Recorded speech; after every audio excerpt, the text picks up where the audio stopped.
Imagine a man so bold, so intelligent, that he managed to rob the very people sworn to uphold the law, the New York Police Department itself.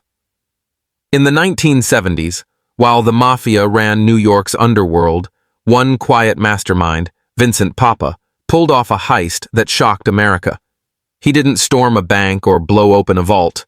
Instead, he walked right into the NYPD's own evidence room and slowly emptied it, stealing over $70 million worth of heroin and cash. The best part? The police had no idea it was happening. For years, Papa's men replaced real heroin with flour and plaster, leaving the shelves looking untouched. It was the perfect crime. No alarms, no witnesses, no fingerprints. When the truth finally came out, it shattered the NYPD's reputation and exposed the deep corruption inside its walls. This wasn't just a robbery. It was a betrayal that made the Mafia look smarter than the law itself. This is the unbelievable true story of how Vincent Papa outsmarted the system, humiliated the police, and carried out the greatest heist in the history of organized crime. New York City in the 1970s was a city on the edge, crime-ridden, corrupt, and crawling with Mafia influence. The streets were ruled not by fear alone, but by money, power, and silence. Amid this chaos rose a man who didn't rely on violence to make his mark. His name was Vincent Papa, a quiet but cunning member of the Lucchese crime family, known for his intelligence and ability to manipulate the system from the shadows. While others in the Mafia sought power through brute force, Papa sought it through strategy and precision. He understood one golden rule: everyone has a price, even the police. Over time, he built a network of corrupt NYPD officers who fed him information, protected his operations, and, most shockingly, helped him orchestrate a theft that would make criminal history. Deep inside the NYPD's Queen's evidence room sat millions of dollars worth of seized heroin, carefully cataloged and locked away after drug busts across the city. But to Vincent Papa, that vault wasn't untouchable. It was an opportunity. With the help of his inside connections, Papa created a scheme so bold it seemed impossible. Over several years, his crew secretly swapped real heroin with flour and cornstarch, all while the police remained completely unaware. It was slow, silent, and perfect. When the truth finally surfaced, it exposed one of the greatest scandals in American law enforcement, a moment when the Mafia had outsmarted the NYPD itself. This is the story of how one man's intelligence and corruption combined to pull off the most audacious crime in Mafia history. A heist that not only made Vincent Papa a legend, but also brought the New York Police Department to its knees. Vincent Papa's story begins in the rough neighborhoods of the Bronx, New York, where loyalty and power ruled every corner. Born in 1917, Papa grew up surrounded by the Mafia's influence, a world where silence was survival and money was respect. He wasn't a typical street thug. He was calm, strategic, and always calculating his next move. As he rose through the ranks of the Lucchese crime family, one of New York's most powerful Mafia organizations, Papa built his empire on trust, discipline, and intelligence. By the 1960s, Vincent Papa had already made a name for himself in the underworld. He ran large-scale gambling operations, controlled heroin distribution across the city, and maintained an iron grip on his network. But unlike many mobsters who flaunted their wealth, Papa stayed in the shadows. His greatest skill was understanding how the system worked, and how easily it could be bought or broken. He knew the police weren't untouchable. They were just men with families, debts, and weaknesses. Using money as his weapon, Papa began bribing detectives, clerks, and officers inside the NYPD. Slowly, he built a wall of protection around his criminal empire. Whenever his associates were arrested, evidence mysteriously disappeared or cases fell apart. The more he paid, the more powerful he became. But then, a new idea started to form in Papa's mind. An idea so outrageous that even his closest allies thought he was crazy. What if, instead of avoiding the police, he could rob them directly, not by storming a precinct, but by quietly stealing from their own evidence room, the very heart of their justice system? It was the kind of crime that could only be pulled off by someone who understood corruption from the inside. And for Vincent Papa, it was the ultimate challenge, and the opportunity of a lifetime. In 1969, Vincent Papa set into motion what would become one of the most daring and intelligent crimes in American history: the robbery of the NYPD's own evidence room. The plan wasn't about violence or chaos. It was about patience, precision, and power. Deep inside the NYPD's Queens Property Clerk Division, thousands of pounds of seized heroin were stored, drugs taken from Mafia busts worth tens of millions of dollars. To any other criminal, that room was off limits, guarded, and impossible to breach. But to Papa, it was an open vault, just waiting for the right key. And that key was corruption. Papa knew that no security system, no lock, no vault could ever compare to the power of a bought cop. He began identifying officers with financial troubles or gambling debts, men desperate for cash. Two names would soon become infamous: Detective James Farley and Sergeant Joseph Nunziata. Both were NYPD insiders with access to the evidence facility. Papa offered them thousands in bribes and the promise of more to come if they kept their mouths shut. They didn't just look the other way, they helped him plan it. The brilliance of the heist lay in its simplicity. There were no break-ins, no alarms, no gunfire. Instead, Papa's men, disguised as officers or clerks, entered the facility late at night with duplicate keys and forged authorization papers. Each visit, they would remove small amounts of real heroin and replace it with flour, cornstarch, or powdered sugar. The packages were resealed perfectly, with original police evidence tags and signatures copied by corrupt insiders. To anyone checking the shelves, everything appeared untouched. The operation continued for years, so carefully executed that not a single suspicion arose. The NYPD unknowingly guarded shelves full of worthless white powder, believing they were protecting millions in seized narcotics. Meanwhile, the real heroin flowed back onto New York's streets through Papa's vast distribution network, fueling the city's growing drug crisis. Every ounce sold meant more cash, more bribes, and more control for Vincent Papa. As time went on, the heist became a routine operation. Papa's men would enter the evidence room with fake paperwork, escorted by cooperative officers. They were calm, methodical, and invisible. The heroin they stole was smuggled into cars, hidden in false compartments, and later refined for sale.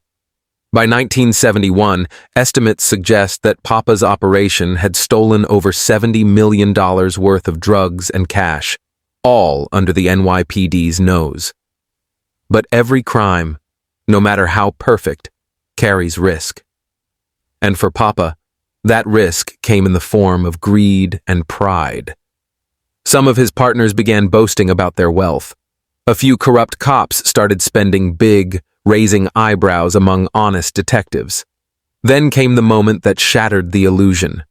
During a random check in 1972, an officer opened a package from a major drug case, and instead of pure heroin, found nothing but white powder. The entire NYPD was thrown into panic. An internal audit was launched, revealing that hundreds of pounds of evidence had been tampered with. What had been considered the most secure facility in New York was suddenly the scene of the biggest theft in police history. The embarrassment was so great that the department tried to keep it quiet, but the truth spread fast. The media called it the NYPD heist, and fingers began pointing in every direction. As investigators searched for who could pull off such an inside job, all leads started circling back to one man, Vincent Papa. He had become a ghost inside their own system, turning the law's strongest weapon into his personal gold mine. The once untouchable NYPD was now the victim of the most calculated mafia operation the city had ever seen.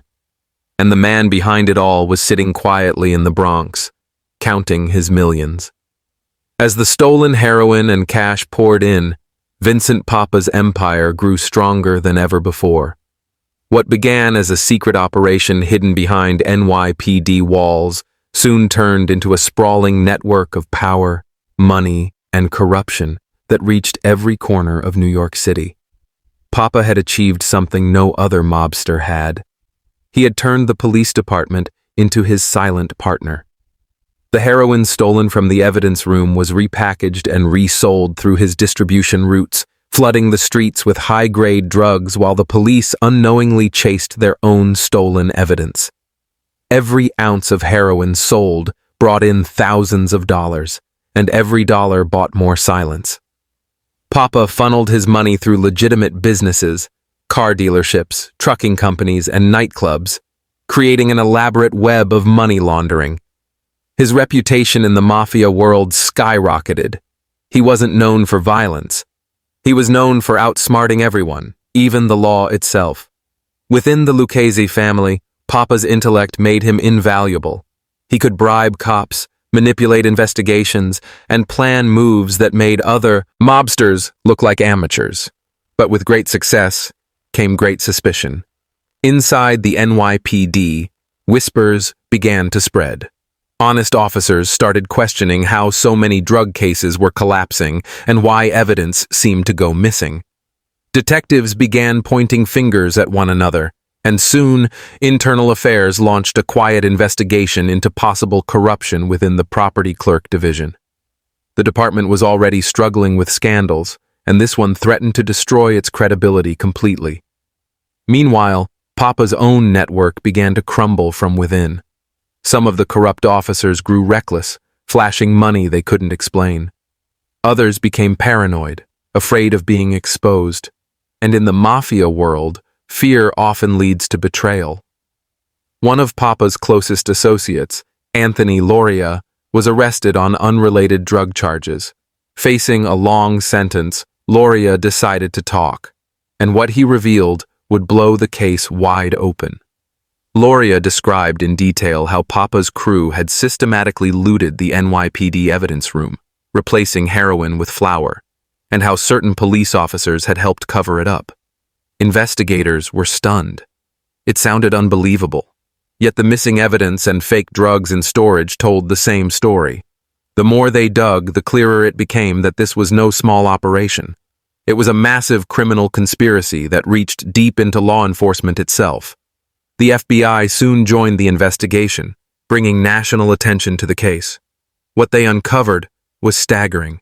Nearly 400 pounds of heroin stolen, valued at over $70 million, making it the largest internal theft in U.S. law enforcement history. News outlets erupted with outrage, calling it the heroin heist of the century. The NYPD's reputation was in ruins. The public demanded justice, and politicians scrambled to restore trust. For Vincent Papa, the pressure was closing in. His once perfect plan was unraveling. Informants were flipping, evidence was piling up, and his name was being whispered in every investigation room in New York. He tried to maintain control, bribing anyone who could delay the inevitable. But deep down, he knew the walls were closing in. What began as a silent, flawless operation had now become a national embarrassment. The NYPD's credibility was shattered, and Papa's secret empire was collapsing under its own success. The man who once manipulated the police like puppets was now about to face the full weight of the justice system he had mocked.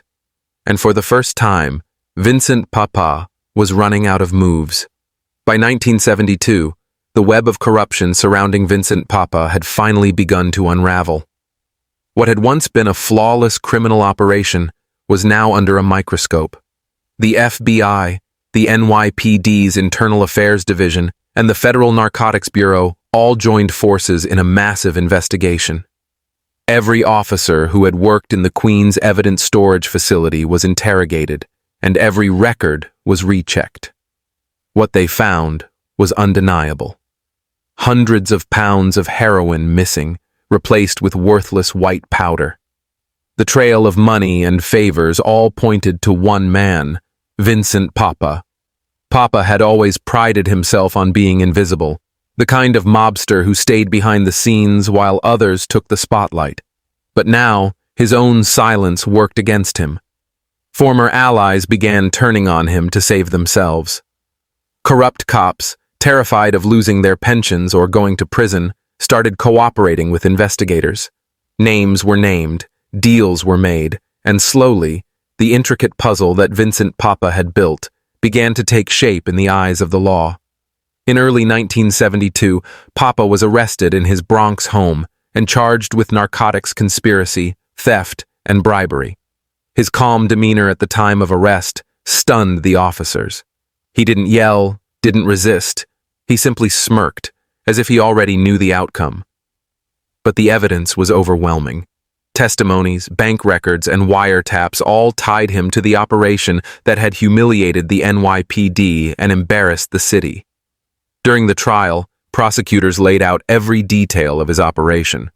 How heroin had been swapped for flour, how corrupt cops helped carry the drugs out of evidence rooms, and how the stolen narcotics were resold through the Mafia's network. The courtroom was packed with journalists, former police officers, and federal agents. It wasn't just a trial of a Mafia boss. It was the trial of the NYPD's integrity. Papa listened silently as witnesses betrayed him one after another, maintaining his trademark composure until the very end. In 1975, Vincent Papa was convicted and sentenced to 25 years in federal prison. Even behind bars, his influence lingered. He continued communicating with old associates through coded letters, giving orders and maintaining what little control he could over his empire. But prison was not a place where loyalty lasted long. Enemies were everywhere, some from rival mafia families, others from his own who feared he might talk. On June 21st, 1977, Papa's story met its bloody end. Inside the U.S. penitentiary in Atlanta, he was found dead in the prison yard, stabbed multiple times. No one ever confessed to the murder, but everyone knew it was a mob hit. Rumors spread that he had been silenced to prevent him from revealing names of other high-ranking mafia members or corrupt officials. Others believed it was personal revenge, a debt settled in blood. The news of his death sent shockwaves through both the criminal world and law enforcement. The man who once outsmarted the NYPD, the man who turned corruption into art, had finally fallen victim to the same treachery he once controlled. Vincent Papa had robbed the police, humiliated the system, and built an empire of deceit. But in the end, his own world of betrayal consumed him. The mastermind who once ruled with silence met his fate in silence too, leaving behind a legacy of crime, corruption, and caution for all who dared to outsmart the law. The death of Vincent Papa in 1977 didn't just close a chapter in Mafia history.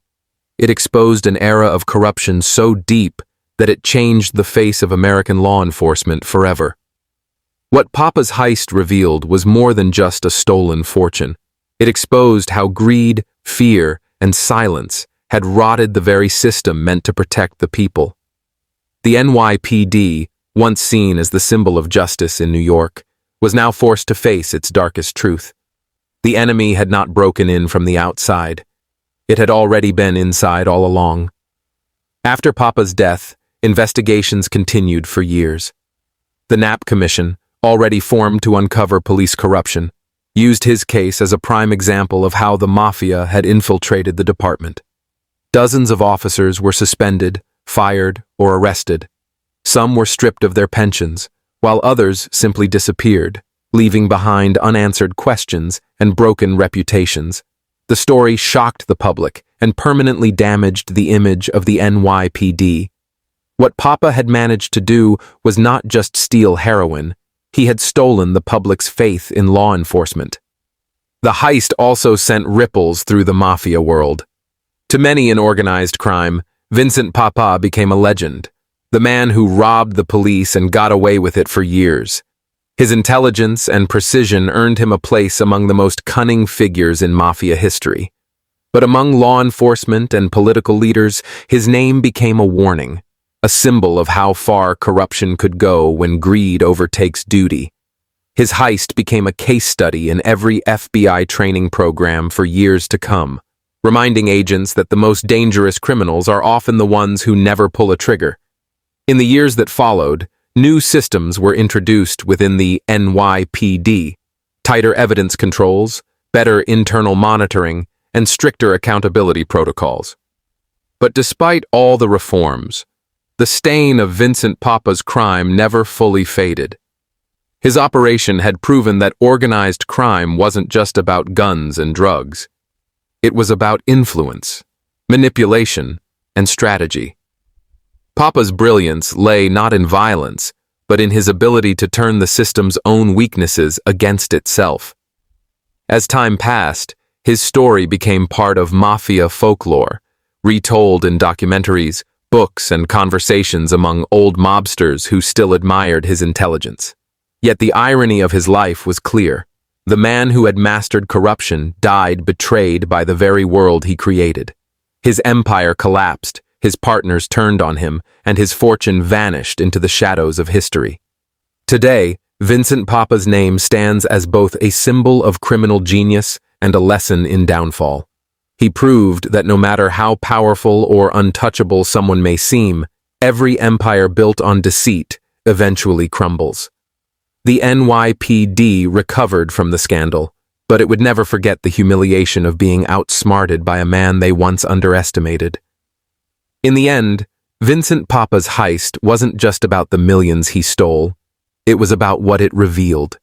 It showed that corruption can thrive anywhere, even in the heart of justice. And though decades have passed, the echo of his crime still lingers in the dark corners of New York's history, a chilling reminder of how one man, armed with nothing but intelligence and greed, brought America's most powerful police force to its knees.